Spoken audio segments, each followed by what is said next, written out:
You think you're in love. You tell yourself this is the most intense, transformative connection you've ever experienced.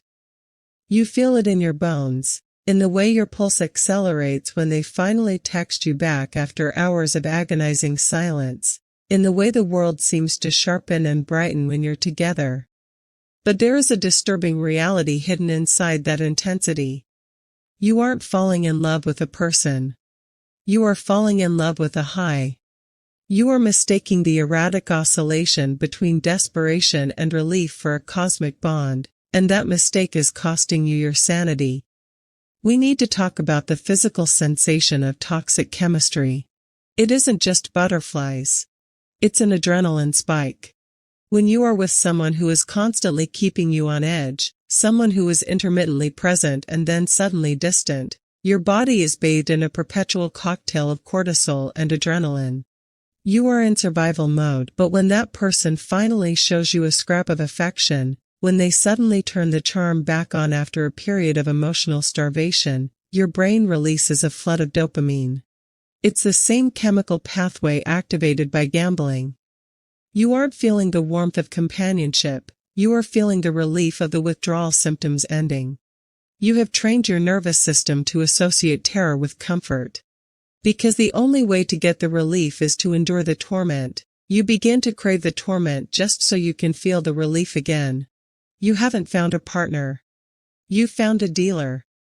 One of the most insidious reasons we fall for toxic people is the feeling of being seen. In the beginning, they reflect everything you ever wanted to be or see in yourself back at you. It feels like magic.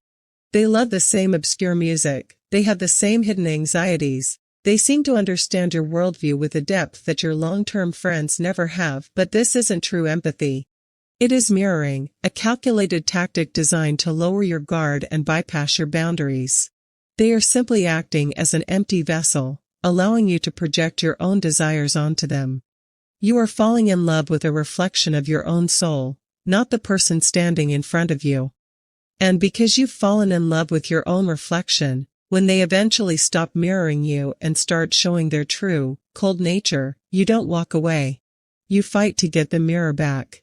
You fight to reclaim the version of yourself they promised you were.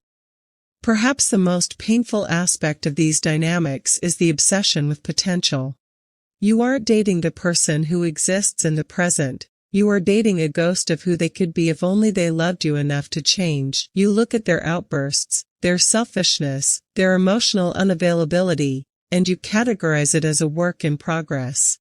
You tell yourself, they just had a hard childhood, or they don't know how to express love yet. By adopting the role of the architect, you keep yourself perpetually invested in the construction of a partner who does not exist. You are sacrificing your actual life, your actual time, and your actual happiness for a hypothesis that has been proven wrong 100 times over. It is a psychological sunk cost fallacy. You put so much of yourself into this project that you can't bear the thought of closing the chapter, because if you do, you have to admit that you were investing in a void. Here is the hardest truth to digest. If you are accustomed to toxic dynamics, healthy love will feel wrong to you when you encounter someone who is stable, who is consistent, who says what they mean and means what they say. Your nervous system interprets that stability as a threat. You find them boring. You find them lacking spark. You feel anxious because there is no drama to fix, no insecurity to chase, and no intermittent reinforcement to trigger that dopamine spike.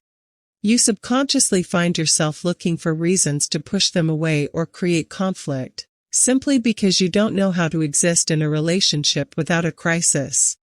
You are rejecting healthy love because your brain has convinced you that if it isn't painful, it isn't real.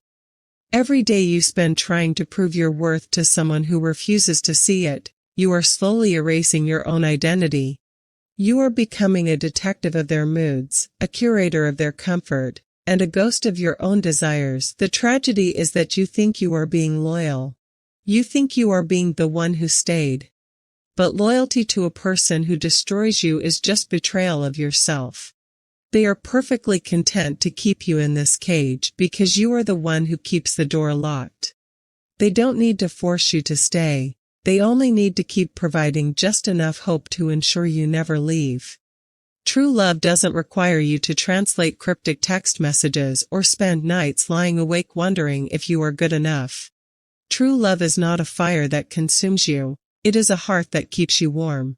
You have to stop viewing the volatility of your past relationships as a benchmark for how much someone cares. Passion that burns you down isn't passion, it's a warning. The moment you realize that the chaos you've been chasing is not a sign of love, but a reflection of your own unhealed need for validation, is the moment you become dangerous to the people who want to keep you small. The only way out of the maze is to realize you were never trapped inside, you were just waiting for a reason to find the exit.